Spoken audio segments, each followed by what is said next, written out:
नमस्कार विद्यार्थी मित्रांनो, गुरुकुल इंजिनिअरिंग अकॅडमीमध्ये आपल्या सर्वांचं पुन्हा एकदा स्वागत आहे। तर आपण पहिलं युनिट जे आहे आपलं केमिकल बॉन्डिंग अँड कॅटलिसिस याच्यावरचे काही एमसीक्यूज या सेशनमध्ये कव्हर अप करणार आहोत की एक्झामला कोणत्या अँगलने एमसीक्यूज विचारले जातात आणि त्याच्यासाठी लागणारी जी प्रॅक्टिस आहे आपली एमसीक्यूची ती या सेशनमध्ये आपली इथं होणार आहे। कोणत्या कन्सेप्ट आपल्या क्लिअर असणं गरजेचं आहे आणि कोणत्या कन्सेप्टवरती कोणत्या अँगलने क्वेश्चन विचारले जातात हे आपण इथं पाहणार आहोत। चला तर विदाउट वेस्टिंग टाइम आपण फर्स्ट एमसीक्यू ला इथं काय करूयात, सुरुवात करूयात। सो आपला फर्स्ट एमसीक्यू आहे the total number of atom or atoms present in hexagonal close packed unit cell. Hexagonal close packed unit cell म्हणजे HCP, ज्याला आपण शॉर्ट फॉर्म मध्ये काय म्हणतोय, HCP टाइप क्रिस्टल सिस्टीम आहे इथं। आणि HCP मध्ये युनिट सेल मध्ये आपल्याला नंबर ऑफ ॲटम्स विचारलेले आहेत। यालाच आपण शब्द वापरला होता contribution of atoms per unit cell, म्हणजे एक युनिट सेल किती ॲटमला रिप्रेझेंट करतोय। आणि याच्यासाठी आपण एक चार्ट पण बनवला होता आठवा। तर याच्यामध्ये सिंपल क्यूबिक साठी फक्त 8 कॉर्नरला 8 तिथं काय असतील, पार्टिकल्स असतील म्हणजे ॲटम्स असतील। एक जो कॉर्नरचा ॲटम आहे तो 8 युनिट सेल मध्ये कॉमन असतो, त्यामुळे त्याचं जे कॉन्ट्रीब्युशन येतं ते 1/8 येतं। आणि असे 8 आहेत, सो 1/8 × 8 1 येतं। सो सिंपल क्यूबिक साठी आन्सर 1 येतं। बॉडी सेंटर्ड मध्ये बॉडीच्या सेंटरला 1 वाढतो, त्याचा आन्सर 2 येतं। एक्स्ट्राचा 1 वाढला की जो टोटली एकाच युनिट सेल मध्ये कॉन्ट्रीब्यूट असतो। फेस सेंटर्डला 6 फेसेसला एक तिथं पार्टिकल वाढणार आहेत, म्हणजे ॲटम्स वाढणार आहेत आणि त्याचं कॉन्ट्रीब्युशन 1/2 असणार आहे। सो 1/2 × 3, तर त्याचं जे कॉन्ट्रीब्युशन असणार आहे 1/2 × 6, तर त्याचं जे कॉन्ट्रीब्युशन असणार आहे ते 3 ॲटम्स प्लस कॉर्नरच्यांचं 1 ॲटम, असं 4 हे आन्सर येणार आहे। आणि HCP साठी पाहिलं होतं आपण hexagonal close pack, cylindrical hexagon असतो मित्रांनो, आपण स्ट्रक्चर पाहिलं होतं याचं।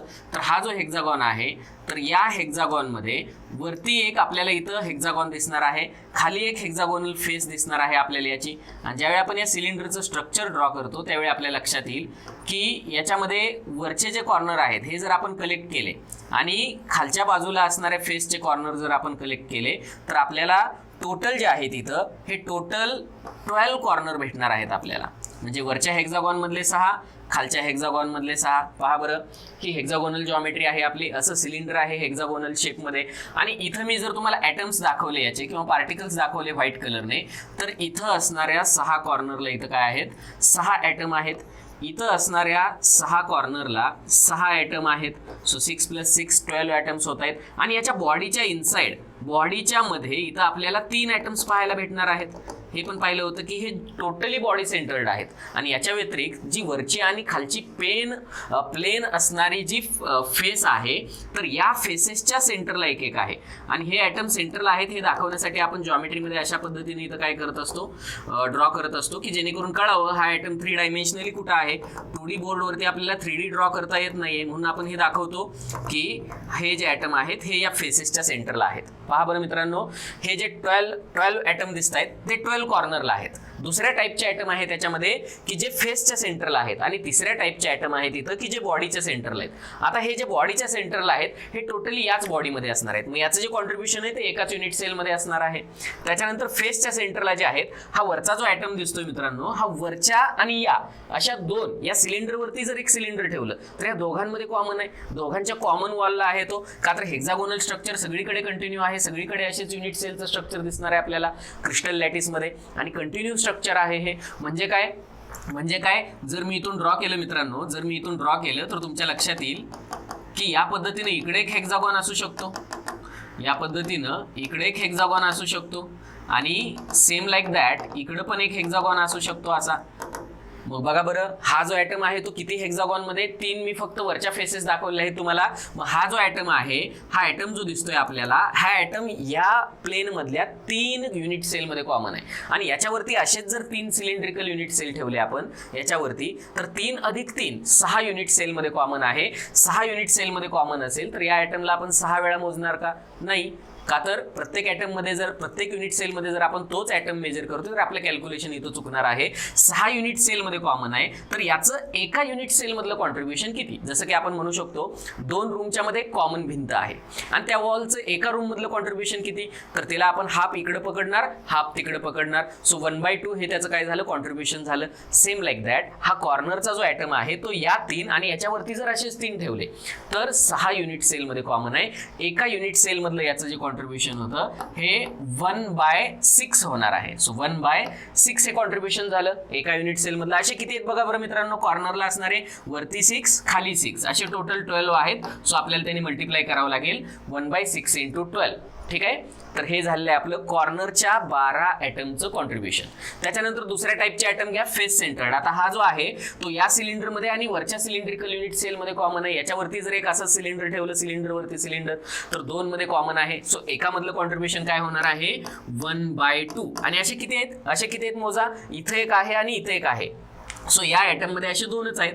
सो या युनिट सेलमध्ये असे 2च ॲटम आहेत. सो 1/2 × 2 हे कॉन्ट्रीब्युशन झालं. त्याच्यानंतर बॉडीच्या सेंटरला असणारे जे 3 दिसत आहेत आपल्याला, तर हे तिन्ही बॉडीच्या मध्ये आहेत, आतमध्ये असल्यामुळं इतर युनिट सेलमध्ये कॉमन नाहीत. जसं की एका रूममध्ये जर आपण मध्ये जर एखादा स्पियर पकडतोय तर तो टोटली याच रूमचा पार्ट असणार आहे, दुसऱ्या रूमचा पार्ट नसणार आहे तो. सो हे बॉडी सेंटर जे आहेत हे आपण काय केले 3 असं कॉन्ट्रीब्युशन पकडलं. आणि आपला आन्सर काय येते पहा मित्रांनो 6. सो हे आन्सर आलेलं आहे आपलं 2 प्लस इथे आन्सर येणार आहे आपलं 1 प्लस इथे आन्सर इथं 3 आहे. सो टोटल जर ऍडिशन केली आपण 2 + 1 + 3, सो 6 ॲटम्स हे आपलं काय असणार आहे कॉन्ट्रीब्युशन असणार आहे. So correct option will be option number 3. Option number 3 6 atom एका युनिट सेलला रिप्रेझेंट करतात. आणि हेच जर आपण सांगितलं मित्रांनो, आपण प्रिव्हियस सेशन मध्ये पण हे केलेलं आहे, simple cubic system, body centred cube, face centred cube ज्याला आपण FCC म्हणतो, आणि शेवटचा टाइप आहे आपला HCP आपल्या सिलेबसला असणारा.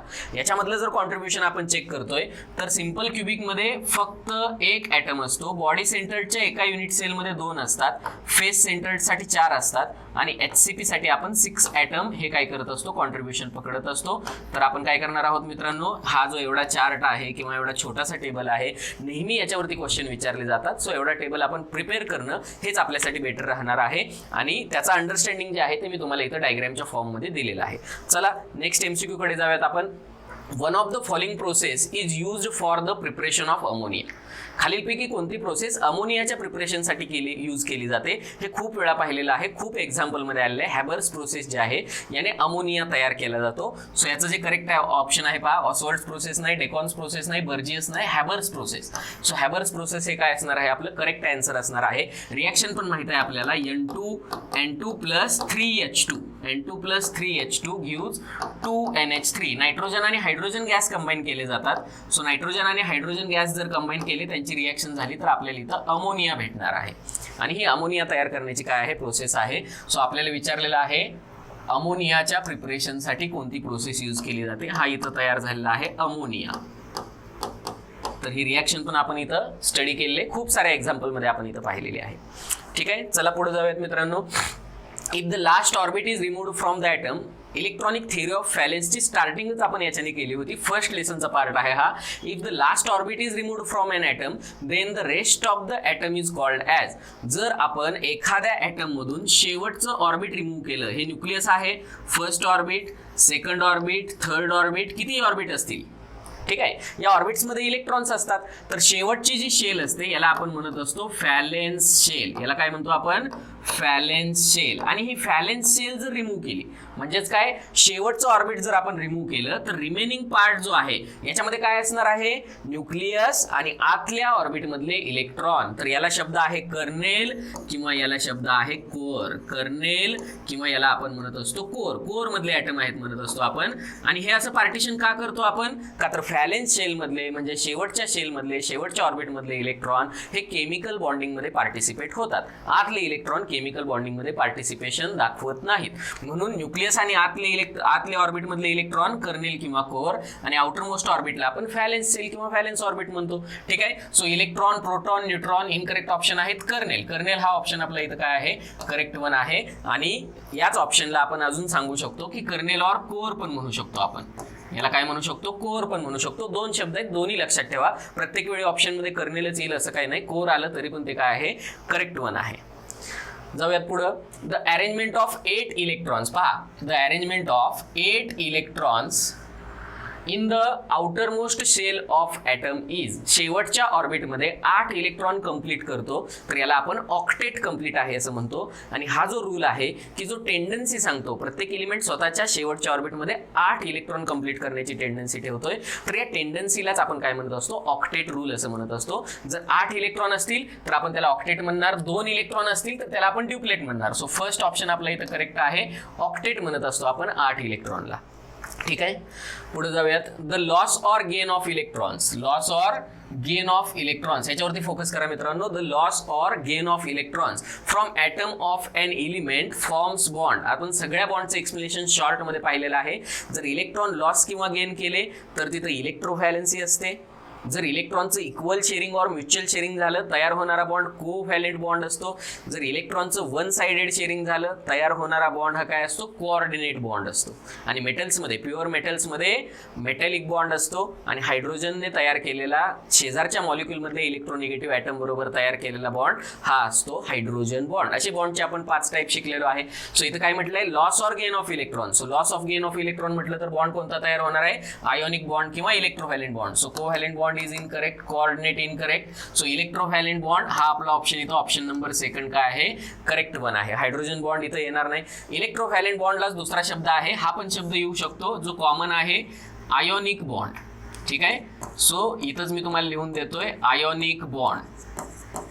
तर हा शब्द आला तरी करेक्ट आहे. इलेक्ट्रोव्हॅलेंट बॉन्डचं दुसरं नाव आहे आयोनिक बॉन्ड. सो दोन्हीपैकी काही येईल, दोन्ही ऑप्शन इथं काय आहेत, करेक्ट आहेत. सो आपल्यासाठी ऑप्शन नंबर 2 हा काय आहे इथं करेक्ट वन आहे. So loss or gain of electron म्हटलं तर आपण काय लक्षात ठेवणार, इलेक्ट्रोव्हॅलेंट बॉन्ड आहे. कोव्हॅलेंट बॉन्ड कसा तयार होतो रे मित्रांनो, covalent bond by mutual sharing of electrons, by mutual sharing of electrons. Mutual शेअरिंगला आपण इक्वल म्हणतो, equal sharing of electrons, sharing of valence electrons, by mutual sharing or equal sharing of valence electrons. आणि coordinate bond कसा तयार होतो, bye one sided sharing of electrons, की ज्याच्यामध्ये एकच ॲटम दोन्हीच्या दोन्ही इलेक्ट्रॉन देतोय, by one sided sharing of electrons. तर ह्या प्रत्येकाचा आपण काय केलेलं आहे इथं मिनिंग दिलेलं आहे. So by loss or gain of electrons असं जर वर्डिंग वापरलेलं आहे आपल्याला, by loss or gain of electrons, तर आपला करेक्ट ऑप्शन इथं काय असणार आहे, इलेक्ट्रोव्हॅलेंट बॉन्ड हा ऑप्शन इथं काय असणार आहे, करेक्ट वन असणार आहे. नेक्स्ट एमसीक्यू आहे, the mutual sharing of electron takes place to form dash dash compound. Compound म्हटलेलं आहे आता आपल्याला म्युच्युअल शेअरिंग. म्युच्युअल शेअरिंगला आपण शब्द सांगितला होता इक्वल शेअरिंग. म्युच्युअल शेअरिंगचं मिनिंग काय आहे, equal sharing. So equal sharing और म्युच्युअल शेअरिंग याने तयार होणारा जो बॉन्ड असतो तो बॉन्ड असतो कोव्हॅलेंट बॉन्ड, की ज्याच्यामध्ये आपण पाहिलेलं आहे ॲटम ए ॲटम बी दोघंही काय करतात, इक्वल शेअरिंग. म्हणजे काय, ए जेवढे इलेक्ट्रॉन देतोय तेवढेच बी देतोय. जर ए ने 1 इलेक्ट्रॉन दिला आणि बी ने 1 इलेक्ट्रॉन दिला तर सिंगल कोव्हॅलेंट बॉन्ड तयार होणार आहे. इन केस समजा ए ने 2 इलेक्ट्रॉन दिले आणि बी ने पण 2 इलेक्ट्रॉन दिले, असं जर झालेलं असेल, ए ने 2 इलेक्ट्रॉन दिले, बी ने पण 2 इलेक्ट्रॉन दिले, तर डबल कोव्हॅलेंट बॉन्ड तयार होतो. आणि ए आणि बी च्या मध्ये जर इक्वल शेअरिंग ऑफ 6 इलेक्ट्रॉन म्हणजे 3 इलेक्ट्रॉन पेअर जर झालेला असेल तर इथं तयार होणारा बॉन्ड काय असतो, ट्रिपल कोव्हॅलेंट बॉन्ड असतो. So mutual sharing or equal sharing, covalent bond तयार होणार आहे. ज्या कंपाऊंड मध्ये कोव्हॅलेंट बॉन्ड असतो किंवा कोव्हॅलेंट बॉन्ड पासून बनलेला जो कंपाऊंड असतो त्याला आपण कोव्हॅलेंट कंपाऊंड म्हणत असतो. जे कंपाऊंड आयोनिक बॉन्डने फॉर्म झालेले असतात त्याला आपण आयोनिक कंपाऊंड्स म्हणत असतो. सो इथं कोव्हॅलेंट बॉन्ड तयार होतोय, कोव्हॅलेंट बॉन्डची डेफिनेशन दिले तर तयार होणाऱ्या कंपाऊंडला पण आपण काय म्हणणार, कोव्हॅलेंट कंपाऊंड म्हणणार. So option electrovalent compound, ionic compound दोन्हीचं मिनिंग सेम आहे. पहा, पहिला आणि दुसरा ऑप्शन सेम मिनिंगचा दिलेला आहे आपल्याला, की जे दोन्ही पण इनकरेक्ट आहेत. आणि कोव्हॅलेंट कंपाऊंड आपला करेक्ट वन ऑप्शन आहे, थर्ड ऑप्शन. कोऑर्डिनेट पण येणार नाही, तर वन साइडेड शेअरिंगने झालेला बॉन्ड हा कोऑर्डिनेट असतो, हे आपण आत्ताच पाहिलेलं आहे. चला पुढे जाऊयात. When only one atom provides electrons, पहा, when only one atom provides the bonding electrons. Bond मध्ये जर समजा असं झालं मित्रांनो की ए कडे लोन पेअर आहे आणि बी कडे काहीच नाहीये, ए कडे लोन पेअर आहे, बी कडे काहीच नाही आणि या दोघांमध्ये बॉन्ड तयार होणार आहे. आणि अशा केसमध्ये जर ए ने बॉन्डिंगसाठी आपली लोन पेअर यूज केली म्हणजे इलेक्ट्रॉन कोण देतंय, कोव्हॅलेंट बॉन्डमध्ये ए एक इलेक्ट्रॉन देत होता, बी ॲटम एक इलेक्ट्रॉन देत होता, दोघं जण इक्वल शेअर करत होते. जसं की आपण पार्टनरशिप मधला बिझनेस असं एक्झाम्पल दिलं होतं त्याचं. सो ए आणि बी दोघंही एक एक इलेक्ट्रॉन देत आहेत, आणि जर दोघंही एक एक इलेक्ट्रॉन देत आहेत तर याला म्युच्युअल शेअरिंग किंवा इक्वल शेअरिंग म्हणतो. इथं तसं होत नाही. कोऑर्डिनेट बॉन्ड किंवा ज्याला आपण डेटिव्ह बॉन्ड म्हणतो, त्याच्यामध्ये काय होतंय, दोन्हीच्या दोन्ही इलेक्ट्रॉन ए देतोय, आणि जर दोन्हीच्या दोन्ही इलेक्ट्रॉन ए देत असेल तर याला आपण म्हणणार आहे one sided sharing of electron. आणि याने जो बॉन्ड तयार होतो, याने जो बॉन्ड तयार होणार आहे तो ए आणि बीच्या मध्ये तयार होणारा कोऑर्डिनेट बॉन्ड आहे, की जो आपण ॲरोने दाखवतो. डोनर ॲटम कडून ॲक्सेप्टर ॲटम कडे आपण ॲरोचं हेड दाखवतो. मग या पद्धतीने तयार होणारा जो बॉन्ड असतो तो कोऑर्डिनेट बॉन्ड असतो. पाहूयात आपण. When only one atom provides the electrons to form bond, the bond is known as. तर या बॉन्डला काय म्हणू शकतो आपण? कोव्हॅलेंट बॉन्ड नाही, हायड्रोजन बॉन्ड नाही, आयोनिक बॉन्ड नाही, कोऑर्डिनेट बॉन्ड हा आपला फोर्थ ऑप्शन आहे. सो करेक्ट ऑप्शन इथं कोऑर्डिनेट बॉन्ड आहे. लक्षात ठेवा, कोऑर्डिनेट बॉन्डला अजून एक नाव आहे की ज्याला आपण काय म्हणत असतो? डेटिव्ह बॉन्ड म्हणत असतो. डेटिव्ह बॉन्ड. आणि हा ऑप्शन पण इथं काय आहे? करेक्ट वन आहे. तर हे ऑप्शन तुम्ही इथं लक्षात ठेवा. डेटिव्ह बॉन्ड असंही म्हणतात कोऑर्डिनेट बॉन्डला. कधी कधी हे वर्डिंग येऊ शकतं आपल्याला ऑप्शनमध्ये, त्यामुळे हे लक्षात ठेवायचं आपल्याला. सो तयार झालेला बॉन्ड आणि one atom provides the electron, याचंच मिनिंग काय आहे? One sided sharing of electron. So one sided हे मिनिंग पण लिहितोय मी इथं दुसरं, वन साइडिंग असं पण शब्द येऊ शकतात आपल्याला इथं. वन साइडेड शेअरिंग या लँग्वेजमध्ये विचारू शकतात ऑफ इलेक्ट्रॉन. जर व्हॅलेन्स इलेक्ट्रॉनचं वन साइडेड शेअरिंग झालेलं असेल तरी पण आपण त्याला काय म्हणणार आहे? कोऑर्डिनेट बॉन्ड किंवा डेटिव्ह बॉन्ड म्हणणार आहे आपण त्याला. जाऊयात पुढं. Calcium chloride is formed by the dash dash linkage. लक्षात ठेवा, लिंकेज म्हणजेच बॉन्ड. लिंकेज याचं मिनिंग काय आहे? लिंकेज म्हणजेच बॉन्ड. ठीक आहे. सो कॅल्शियम क्लोराईड CaCl2 याचं बॉन्डिंग पाहिलेलं आहे आपण मित्रांनो. कॅल्शियम, तर कॅल्शियमचं इलेक्ट्रॉनिक कॉन्फिगरेशन आहे ॲटॉमिक नंबर 20. सो 2882 याला 2 इलेक्ट्रॉन लॉस करण्याची गरज आहे ऑक्टेट कंप्लीट करण्यासाठी. आणि जर आपण इथं 2 क्लोरीनचे ॲटम घेतले, क्लोरीनचा ॲटॉमिक नंबर 17 आहे, इलेक्ट्रॉनिक कॉन्फिगरेशन आहे 287, तर याला 1 इलेक्ट्रॉन घेण्याची गरज आहे. म्हणजे हा काय करतोय? याला 2 इलेक्ट्रॉन द्यायचे. याच्याकडे किती आहेत? तर क्लोरीनकडे आउटर मोस्ट ऑर्बिट मध्ये 7 इलेक्ट्रॉन आहेत. क्लोरीनला ऑक्टेट कंप्लीट करण्यासाठी 1 इलेक्ट्रॉनची गरज आहे, आणि कॅल्शियमला ऑक्टेट कंप्लीट करण्यासाठी 2 इलेक्ट्रॉन लॉस करण्याची गरज आहे. मग इथं हे बॅलन्स होतं. दिलेले इलेक्ट्रॉन आणि घेतलेले इलेक्ट्रॉन आपल्याला बॅलन्स करायचे असतात. सो कॅल्शियम या क्लोरीनला 1 इलेक्ट्रॉन देतो, या क्लोरीनला 1 इलेक्ट्रॉन देतो, दोन्हीकडे एका इलेक्ट्रॉनचं ट्रान्सफर होतं. आणि इथं जर आपण चेक केलं, कॅल्शियमने 2 इलेक्ट्रॉन लॉस केले म्हणून 2 पॉझिटिव्ह चार्ज आला, प्लस 2 क्लोरीनचे ॲटम आहेत. एकत्र कॉन्फिगरेशन दाखवतो मी त्याला 2 ने मल्टिप्लाय करून.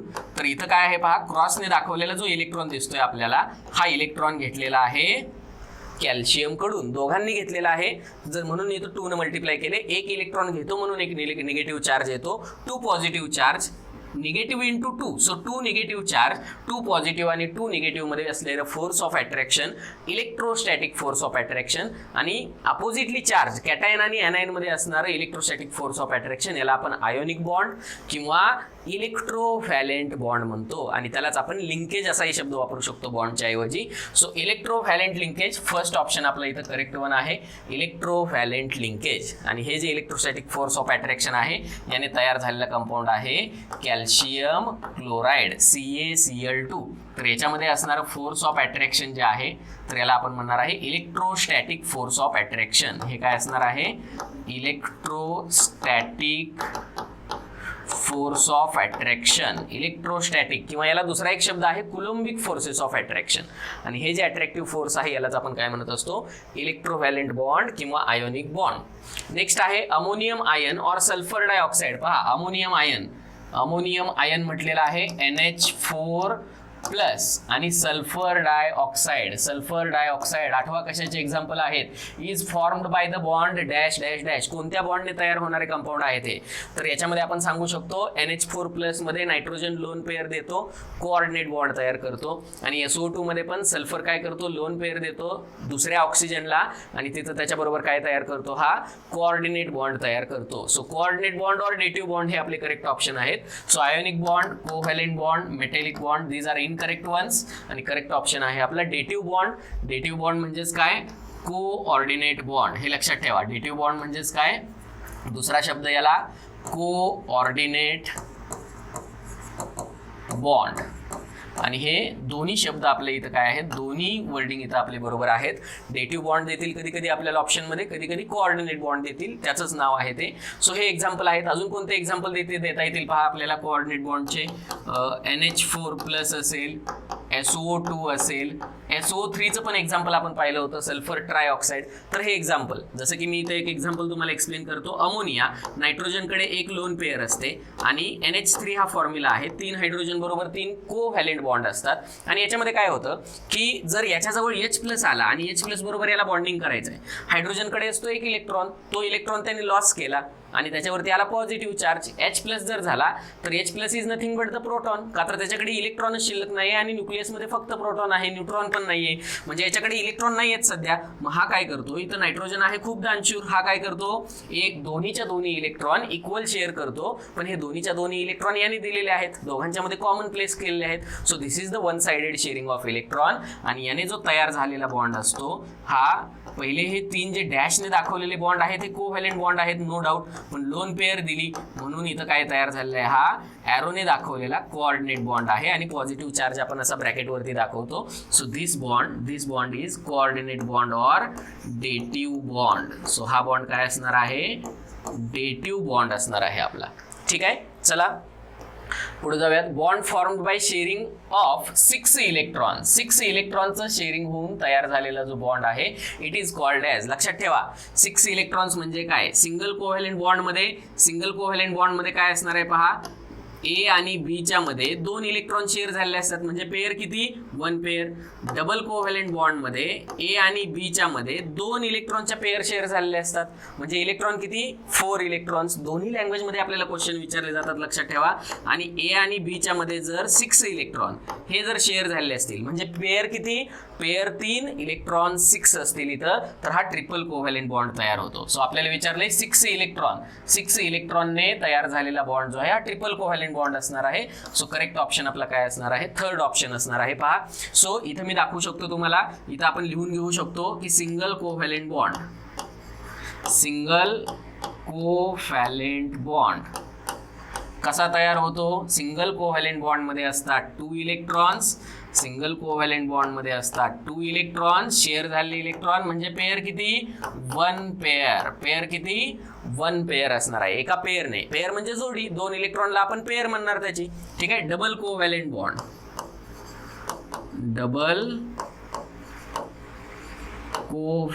बॉन्ड.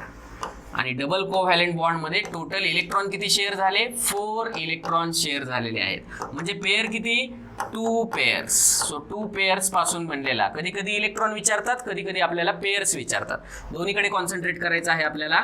आणि थर्ड टाइप आहे ट्रिपल कोव्हॅलेंट बॉन्डचा third type triple covalent bond. So triple covalent bond मध्ये टोटल 6 इलेक्ट्रॉन शेअर झालेले असतात आणि पेयर्स किती म्हटलं तर पेयर्स किती सांगणार, 2 इलेक्ट्रॉनची एक pair. So 6 electron becomes 3 pairs. तर हे लक्षात ठेवायचं आहे. कधी कधी आपल्याला या लँग्वेज मध्ये विचारतात, कधी कधी आपल्याला या लँग्वेज मध्ये विचारतात. पेयर म्हटलं तर सिंगल बॉन्डसाठी, सिंगल कोव्हॅलेंट बॉन्डसाठी 1 पेयर, डबल कोव्हॅलेंट बॉन्डसाठी 2 पेयर, ट्रिपल कोव्हॅलेंट बॉन्डसाठी 3 पेयर शेअर झालेले असतात 2 ॲटमच्या मध्ये. आणि जर समजा इलेक्ट्रॉन विचारले तर सिंगल कोव्हॅलेंट बॉन्डसाठी त्याच्या डबल करायचं, 2 इलेक्ट्रॉन, डबल कोव्हॅलेंट बॉन्डसाठी 4 इलेक्ट्रॉन आणि ट्रिपल कोव्हॅलेंट बॉन्डसाठी 6 इलेक्ट्रॉन असणार आहेत. तर एवढं लक्षात ठेवा. नेक्स्ट आहे ions possess charge which depends on loss and gain of dash dash dash. Ion वरती जो चार्ज येतो हा कशावरती डिपेंड आहे हे विचारले आपल्याला. आणि कशामुळे येतो, हा depends on loss on gain of.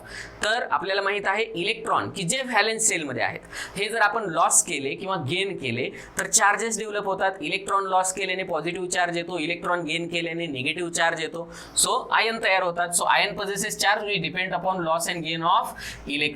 So पहा, न्यूट्रॉन प्रोटॉन हे न्यूक्लियस मध्ये असतात, यालाच न्यूक्लियॉन्स म्हणतो आपण एकत्रितपणे. सो हे शेअर केले जात नाहीत, फक्त इलेक्ट्रॉन शेअर केले जातात. आणि याच्यामध्ये पण मोस्ट करेक्ट आहे व्हॅलेन्स सेल मधले इलेक्ट्रॉन काय केले जातील, इथं शेअर केले जातील. जसं की मी तुम्हाला एक्झाम्पल देऊ शकतो, जर एखादा मेटॅलिक एलिमेंट आहे एम नावाचा तर याची टेंडन्सी असते इलेक्ट्रॉन लॉस करण्याची. मग हा काय करेल, 1, 2 किंवा 3 इलेक्ट्रॉन लॉस करेल. आपण इथं आपल्या कन्व्हिनियन्स साठी आपण म्हणूयात एन एवढे इलेक्ट्रॉन तो काय करेल, लॉस करेल. जेवढे इलेक्ट्रॉन लॉस करेल तेवढाच पॉझिटिव्ह चार्ज त्याच्या डोक्यावरती येईल, म्हणजे किती, n+1 मायनस एवढा चार्ज येणार आहे, म्हणजे हा काय बनला इथं कॅटायन बनला. आणि समजा एक्स नावाचा एखादा नॉन मेटल आहे तर याची टेंडन्सी असते इलेक्ट्रॉन घेण्याची, मग हा 1, 2 किंवा 3 इलेक्ट्रॉन गेन करत असतो. समजा आपण इथं म्हणूयात n एवढे इलेक्ट्रॉन याने जर गेन केले तर जेवढे इलेक्ट्रॉन तेवढाच निगेटिव्ह चार्ज त्याच्यावरती येणार आहे. सो एक्स काय बनणार आहे n मायनस बनणार आहे. मग हा काय तयार झाला इथं एनायन तयार झाला. निगेटिव्ह चार्ज असणाऱ्या आयनला आपण म्हणत असतो एनायन, पॉझिटिव्ह चार्ज असणारा आयन आपण त्याला म्हणणार cation.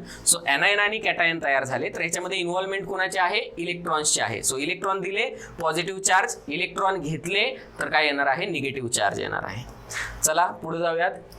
bond formed by sharing of one pair of electron by atoms then bond is called as. आता पेअर म्हटलेला आहे, पेअर म्हटल्यानंतर माहित आहे आपल्याला वन पेअर म्हणजे किती 2 इलेक्ट्रॉन्स, आणि 2 इलेक्ट्रॉन्स म्हणजेच काय सिंगल कोव्हॅलेंट बॉन्ड होणार आहे. हे आपण आताच पाहिलंय. डबल नाही, डेटिव्ह बॉन्ड तर अजिबात नाही, triple covalent bond. So correct option आपला असणार आहे सिंगल कोव्हॅलेंट बॉन्ड. 1 पेअर साठी सिंगल, 2 पेअर साठी डबल, 3 पेअर साठी ट्रिपल. पेअरच्या लँग्वेज मध्ये विचारले आहे आपल्याला.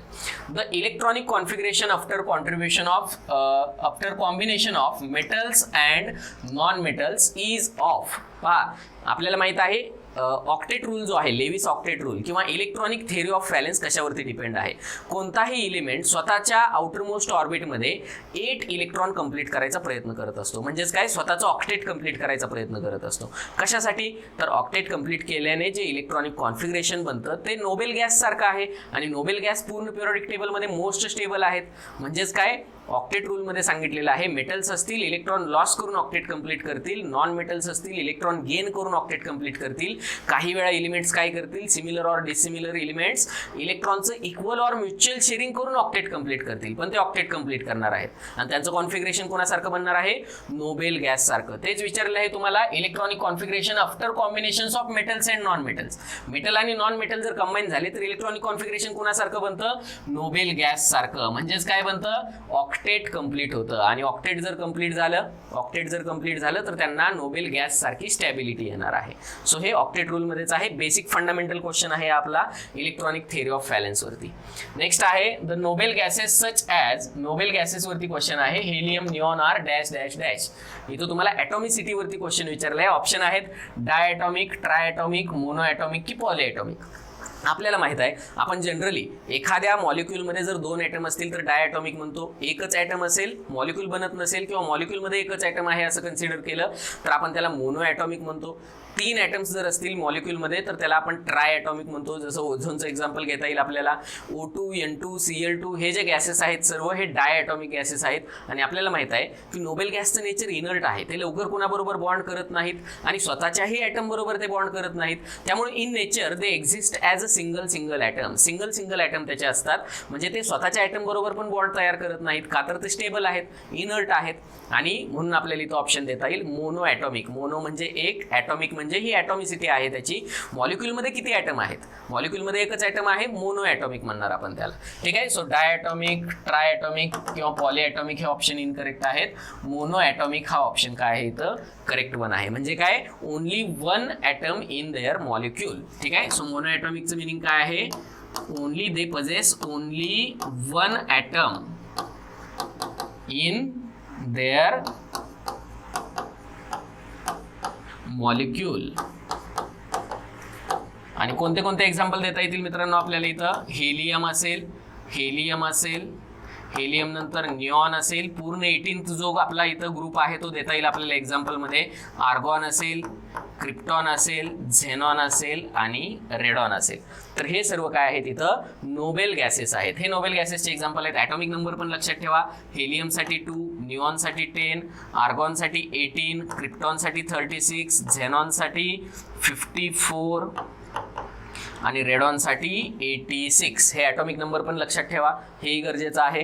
तर या सर्वांचं ऑक्टेट कंप्लीट असतं. आणि आपण इथं सांगू शकतो की हे जे आहेत इनर्ट आहेत, ऑलरेडी स्टेबल आहेत, त्यामुळे स्वतःच्या ॲटम बरोबर पण हे काय करत नाहीत बॉन्ड तयार करत नाहीत.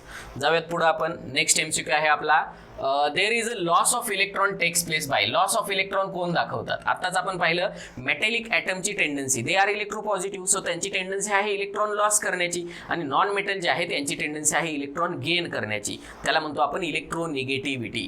पिरियॉडिक टेबलमध्ये लेफ्ट हँड साईडला जे काही एलिमेंट आहेत हे मेटॅलिक इलेक्ट्रोपॉझिटिव्ह एलिमेंट आहेत, ते इलेक्ट्रॉन लॉस करण्याची टेंडन्सी ठेवतात. आणि लेफ्ट हँड साईडला आणि खास करून या वरच्या कोपऱ्यामध्ये त्याच्यामध्ये आपल्याला 18th ग्रुप जो आहे इनर्ट गॅसचा, नोबेल गॅसचा, तो सोडायचा आहे. पण इकडे लेफ्ट हँड साईडला जसं जसं येतो इलेक्ट्रोनिगेटिव्हिटी वाढत जाते, म्हणजेच काय नॉन मेटॅलिक कॅरेक्टर वाढत जातं. मग पिरियॉडिक टेबलच्या इकडच्या सेक्शनमध्ये राईट हँड साईडला आपल्याला नॉन मेटल्स दिसतात इथं, आणि इलेक्ट्रोनिगेटिव्ह आहेत ते, आणि इलेक्ट्रॉन गेन करण्याची टेंडन्सी ठेवतात. हे आपण पाहिलेलं आहे थेरीमध्ये.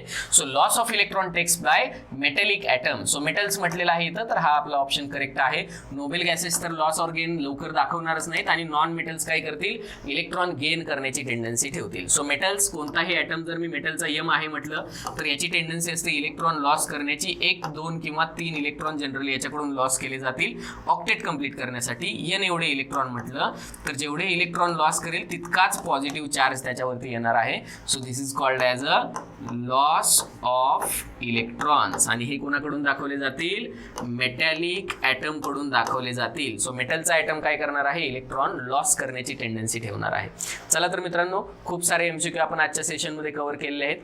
आणखी काही याच टाईपचे एमसीक्यू घेऊन आपण भेटूयात नेक्स्ट सेशनमध्ये. जर तुम्हाला कंटिन्यू करायचे असतील आपली बेसिक केमिस्ट्री, डिप्लोमा फर्स्ट इयरसाठी असणारे basic chemistry, basic physics, basic mathematics, तर हे सर्व सब्जेक्ट जर आपल्याला कव्हर करायचे असतील तर तुम्ही प्ले स्टोअरवरती जाऊन सिम्पली गुरुकुल इंजिनिअरिंग अकॅडमी नावाचा ॲप डाउनलोड करू शकता. आणि त्याच्यामध्ये स्टोअरवरती जाऊन तुम्ही जे कंटेंट आहेत त्या स्टोअरवरती जाऊन तुम्ही आपल्यासाठी जे काही रिस्पेक्टिव्ह कोर्सेस आहे ते सर्च करू शकता. आणि या कोर्सेसला जर तुम्ही क्लिक केलं, कंटेंटवरती आपल्याला फोल्डरमध्ये लेक्चर्स दिसतील, आणि तुम्ही सिम्पली तिथं सबस्क्रिप्शन घेऊ शकता. काही फ्री व्हिडिओज आहेत आपले तिथं, डेमो व्हिडिओज, ते तुम्ही बघू शकता. आणि व्हिडिओ आवडल्यास नक्कीच तुम्ही त्याला सबस्क्राईब करून या व्हिडिओचा लाभ घेऊ शकता, की जे तुम्ही एनी टाईम एनीवेअर, अगदी एक्झाम आली तर आपल्याला रिव्हिजन करण्यासाठी किंवा एखादी कन्सेप्ट आपल्याला परत शिकायची असेल तर आपण परत तेच व्हिडिओ पाहू शकतो, आणि परत आपल्या कन्सेप्ट आपण काय करून घेऊ शकतो, क्लिअर अप करून घेऊ शकतो. प्लस आपली इथे एमसीक्यूची प्रॅक्टिस प्रोव्हाइड केलेली आहे. त्याचबरोबर याच्या ज्या नोट्स आहेत त्याही PDF फॉर्ममध्ये आपण तिथं काय केलेले आहेत, शेअर केलेले आहेत. सो एकदा अवश्य भेट द्या. प्ले स्टोअरवरती गुरुकुल इंजिनिअरिंग अकॅडमी नावाचं ॲप आहे, ते डाउनलोड करा आणि सबस्क्राईब करा. सो थांबूयात आजच्या सेशनमध्ये आपण इथं, आणि नवीन सेशनमध्ये भेटूयात असेच खूप सारे एमसीक्यूज घेऊन, जे इतरही सर्व चॅप्टरवरती एमसीक्यू आपल्याला पाहायचे आहेत. सो जेवढे मॅक्झिमम प्रॅक्टिस आपल्याला घेता येईल तेवढी मॅक्झिमम प्रॅक्टिस आपण इथं तुमची घेणार आहोत. चला तर मित्रांनो, थांबूयात आपण आजच्या सेशनमध्ये आणि भेटूयात नेक्स्ट सेशनमध्ये.